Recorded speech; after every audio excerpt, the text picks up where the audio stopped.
प्यारे दोस्तों नमस्कार। आज हम लोग बात करने वाले हैं गोविंद पारिक के 80 पेज की सीरीज में पेज नंबर 38 की बात करेंगे। तो ये हम लोग का कंटिन्यू लेक्चर चल रहा है। अगर लेक्चर आपको पसंद आए तो वीडियो को लाइक करें, शेयर करें। अगर चैनल पे आप नए हैं तो चैनल को सब्सक्राइब जरूर करें। तो आइए शुरू करते हैं। औसत संग्रह काल आपके बुक में दिया होगा। सिंपल संग्रह काल अर्थात किसका संग्रह काल करते हैं तो औसत का। इसका मतलब कि हर एक औषधि का एक पर्टिकुलर टाइम पीरियड होता है कि उसको किस समय उसको भूमि से उखाड़ना चाहिए, कलेक्ट करना चाहिए। तो पर्टिकुलर किस मौसम में प्लांट का कौन सा पार्ट, रूट, स्टेम, लीफ इत्यादि में से कौन सा पार्ट कलेक्ट करना चाहिए किस मौसम में, किस सीजन में। सबसे पहले बात करेंगे चरक के अनुसार। देखेंगे यहाँ पर चरक, सुश्रुत, साथ साथ राज निघंटु की बात करेंगे। तो जो चरक ने जो सीक्वेंस बताया है ऋतु का, शिशिर, बसंत, ग्रीष्म, वर्षा, शरद, हेमंत बताया है।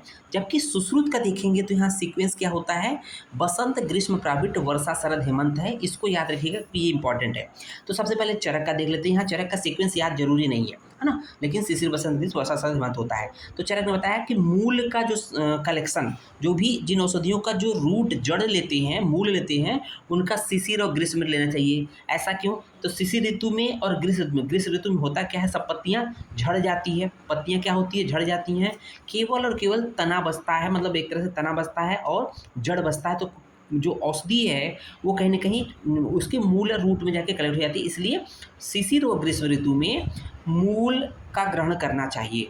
उसके बाद देखेंगे नूतन पत्र व शाखा, मतलब नवीन पत्ते व शाखा का जो संग्रह या कलेक्शन वर्षा और बसंत में करना चाहिए। तो आप देखते हैं कि बसंत ऋतु जब आता है तो नए नए पत्ते खिल उठते हैं। इसका मतलब पतझड़, गर्मी के जस्ट बाद जो है हम लोग का बसंत ऋतु आता है ना। वहाँ पर देखेंगे नए नए पत्ते हो जाते हैं, और नए नए पत्ते हो जाते हैं तो उसका मतलब कि बसंत ऋतु और वर्षा ऋतु में देखेंगे नए पत्ते और शाखा का ग्रहण करना चाहिए, याद रहेगा।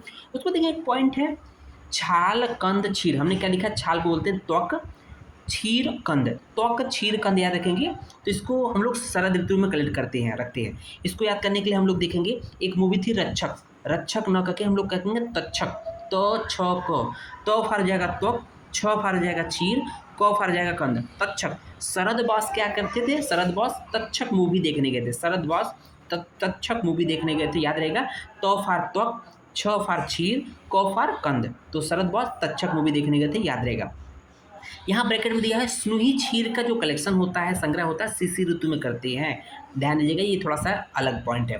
सार, सार का जो कलेक्शन होता है वो शिशिर हेमंत ऋतु में करते हैं।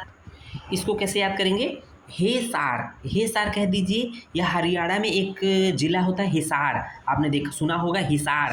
तो हे फार ही या हे कर लेंगे, हे सार या ही सार। तो ही फार हो जाएगा हेमंत, और सार मतलब सार। हेमंत ऋतु में सार का संग्रह करना चाहिए। और पुष्प व फल, जिस ऋतु में पुष्प फल आएंगे उसी ऋतु में उसको ग्रहण करना चाहिए, यथा ऋतु दिया है। तो ये तो बात हो गई चरक की। सारंगधन ने क्या बोला है, सारंगधन ने बोला कि वमन विरेचन से संबंधित जो औषधियाँ होती है उनका संग्रह, कलेक्शन बसंत ऋतु के अंत में ग्राह्य होता है। अर्थात टर्म आता है बसंतांते। टर्म क्या आता है, बसंतांते। वमन विरेचन से संबंधित जो औषधियाँ होती है उसका कलेक्शन बसंतांते अर्थात बसंत ऋतु के अंत में ग्रहण करना चाहिए। और शेष सभी औषधियों का संग्रह, चाहे वो वमन विरेचन को छोड़कर, चाहे नश्य के लिए हो, चाहे विरेचन बस्ती के लिए हो, मतलब किसी अन्य कार्य के लिए हो, वमन विरेचन को छोड़कर उसका जो संग्रह होता है, उन प्रकार के औषधियों का संग्रह शरद ऋतु में ग्राह्य होता है, वो भी सरस अवस्था में ग्रहण करना चाहिए। ये तो बात हो गई चरक और सारंगधर की। अब बात कर लेते हैं हम लोग सुश्रुत की। तो सुश्रुत को याद करने से पहले हम लोग को सुश्रुत का ऋतुओं का एक तरह से पैटर्न देखना पड़ेगा। तो सुश्रुत ने ऋतु का पैटर्न क्या बोला है, 1 to 6 देखेंगे तो यहाँ पर पैटर्न अलग हो जाता है। चरक क्या होता है, शिशिर, बसंत, ग्रीष्म, वर्षा, शरद, हेमंत होता है। यहाँ पर क्या है, पहले नंबर पे बसंत आता है, तो दूसरे नंबर पे ग्रीष्म आता है। बसंत, ग्रीष्म, प्राविट, वर्षा, शरद, हेमंत। ध्यान देखिएगा, सुश्रुत ने ऋतुओं का पैटर्न थोड़ा सा अलग दिया है संशोधन के पॉइंट ऑफ व्यू से। बसंत, ग्रीष्म, प्राविट, वर्षा, शरद, हेमंत, अगर ये याद होगा तब तो याद हो जाएगा। तो यहाँ पर देखेंगे ऐसे ये याद हो गया।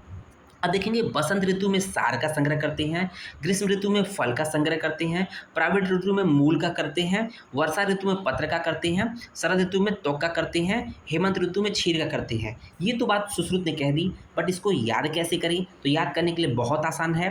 तो हम लोग को सुश्रुत का जो ऋतु का ट्रिक है उसको जो सीक्वेंस है एज इट इज याद रखना है कि बसंत ग्रीष्म प्राविट वर्षा शरद हेमंत 1 से लेकर 6 तक इसको रट लीजिएगा। अब इसको कैसे याद करेंगे, इसी के सीक्वेंस में सारे फलों का मूल पत्र त्वक क्षीर, सारे फलों का मूल पत्र त्वक क्षीर, सारे मतलब सार बसंत ऋतु में हो गया, पहला ऋतु था।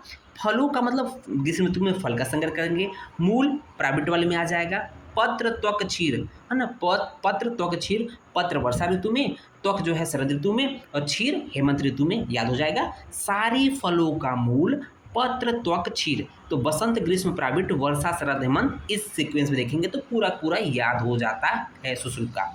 अब बात आती है राज निघंटु। राज निघंटु एक निघंटु है जो द्रव्यगुण के बेस पे है, जिसमें औषधियों पौधों का वर्णन है। तो यहाँ पर निघंटु में क्या बोला गया है, तो उन्होंने बोला है कि शिशिर ऋतु में मूल का ग्रहण करना चाहिए, बसंत ऋतु में पुष्प का ग्रहण करना चाहिए, ग्रीष्म ऋतु में पत्र का ग्रहण करना चाहिए, वर्षा ऋतु में किसी का भी ग्रहण नहीं बताया है क्योंकि त्रिदोष का प्रकोप होता है, शरद ऋतु में पंचांग का ग्रहण करना चाहिए और हेमंत ऋतु में कंद का ग्रहण करना चाहिए। तो इसको कैसे याद करेंगे, यहाँ पर जो ऋतुओं का सीक्वेंस है वो चरक की तरह है, शिशिर बसंत ग्रीष्म वर्षा शरद हेमंत, ठीक है ना, याद रहेगा। अब इसको कैसे याद करेंगे, शिशिर बसंत ग्रीष्म वर्षा शरद हेमंत इसी के सीक्वेंस में याद कर लेंगे। मुपूप नहीं पंकज है, मुपूप, मूल का मू, पुष्प का पू, पत्र का प, मुपूप नहीं, वर्षा में क्रास है मतलब नहीं, कोई कलेक्शन नहीं था, पंचांग का पंग और कंद का क, पंकज है ना, जैसे कोई मतलब नहीं है, मुपूप नहीं पंकज है, मूक मतलब मूल हो जाएगा, पूक मतलब पुष्प हो जाएगा, पक मतलब पत्र हो जाएगा, नहीं मतलब वर्षा ऋतु में किसी का संग्रह नहीं करते हैं, पंक मतलब हो जाएगा पंचांग हो जाएगा, कक मतलब कंद हो जाएगा। इस तरह से राजनिघंटु का ये याद हो जाता है, तो इजली है, मज़ा आया, ठीक है। अब आगे बात कर लेते हैं, तो देखिए कि सिराओं का मूल, अब बात कर लेते हैं, थोड़ा सा डिफरेंट है, ठीक है ना।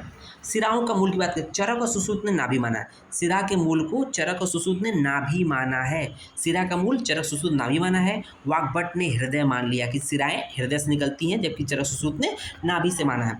वर्ण आश्रय, वर्ण आश्रय जो एब्सेस होता है उनका अधिष्ठान क्या होता है, आश्रय क्या होता है, उसके बारे में देखेंगे। चरक ने 8 अधिष्ठान बोले हैं, आश्रय बोले हैं, सुश्रुत ने भी 8 आश्रय बोले हैं। तो देखेंगे सुश्रुत ने कौन कौन से बोले हैं, त्वचा मांस सिरा स्नायु अस्थि संधि कोष्ठ मर्म, कैसे याद करेंगे, त्वचा मांस सिरा स्नायु अस्थि संधि कोष्ठ मर्म, याद हो गया, 8 हो गया।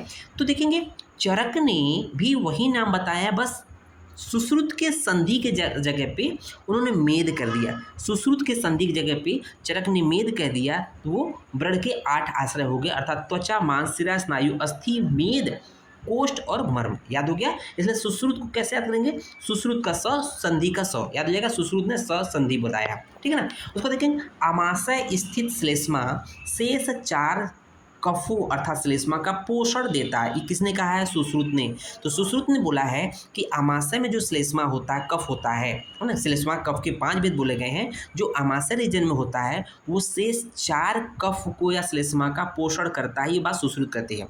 लेकिन चरक थोड़ा सा अलग बताते हैं, त्रिकस्थ श्लेष्मा, त्रिक में स्थित श्लेष्मा शेष 4 कफ अर्थात श्लेष्मा का पोषण करता है, तो यहाँ पर थोड़ा सा चरक का उल्टा हो गया।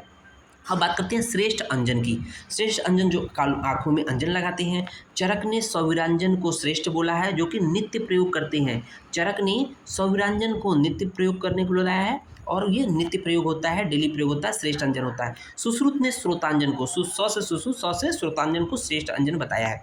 वर्षा ऋतु में सेवन योग्य की बात किया गया, क्या क्या सेवन करना चाहिए, चरक ने बोला अम्ल रस की चीज़ें, लवण रस और स्निग्ध रसों का सेवन करना चाहिए, साथ साथ कूप के जल का सेवन, यानी कुएं के जल का सेवन करना चाहिए, तालाब के जल का सेवन नहीं करना चाहिए, तालाब का जल गंदा हो जाए, कुएं का जल फिर भी ठीक होता है। सुश्रुत ने क्या बोला है, कटु तिक्त कषाय का सेवन करना चाहिए, अंतरिक्ष जल का सेवन और औद्भिद का सेवन बोला है सुश्रुत ने। अब एक पॉइंट आता है वातिक शोथ दीवावली होता है और कफशोथ रात्रिबली होता है। वातिक शोथ क्या होता है, क्यों दीवावली बोला गया है, कफशोथ को क्यों रात्रिबली बोला गया है, क्योंकि ये प्रश्न पूछा जाता है कौन सा दीवावली कौन सा शोथ होता है, इडमा होता है, और रात्रिबली कौन सा होता है। तो ध्यान दीजिएगा कि हम लोग क्या होता है कि दिन भर चलते फिरते रहते हैं, तो वात का प्रकोप कितना दिन में होता है, इसलिए वातज शोथ जो होता है दिन भर दौड़ने भागने से क्या हो जाएगा, वात प्रकोपित हो जाएगा, इसलिए दीवावली है ना, वातिक शोथ दीवावली होता है। जबकि कफज रात में कफ आराम से खाते पीते हैं तो कफ प्रकोपित होता है, कफ की बहुलता होती है, इसलिए रात्रिबली कफशोथ होता है। ठीक है ना। उस पर देखेंगे वेरी वेरी इंपॉर्टेंट पॉइंट आता है जो कि योनि व्यापक से संबंधित। योनि व्यापक की संख्या वैसे 20 होती है, ठीक है ना। देखेंगे यहाँ पर एक पॉइंट दिया है, कर्णनी व और उपप्लुता योनि व्यापद में कौन सा दोष होता है, पूछता जाता है कि योनि व्यापद पर्टिकुलर योनि व्यापद में कौन सा दोष होता है। कर्णी और उपप्लुता योनि व्यापद में वात कफ दोष होता है, जबकि परिप्लुता और वामनी में जो वात पित्तज दोष होता है। इसको याद कैसे करें, ये बहुत हेडेक का काम है, तो हम लोगों ने बिल्कुल आसान कर दिया। वात पित्तज अर्थात विक्की के कर्ण ऊपर, वी फॉर विक्की मतलब वी मतलब वात, की मतलब कफ, वात और कफ के कर्ण ऊपर, कर्ण मतलब कर्णी, ऊपर मतलब उपप्लुता का ऊपर हो जाएगा, कर्णी से कर्ण हो जाएगा, तो विक्की के कर्ण ऊपर अर्थात कर्णी और ऊपर मतलब उपप्लुता में विक्की अर्थात वात कफज दोष होता है।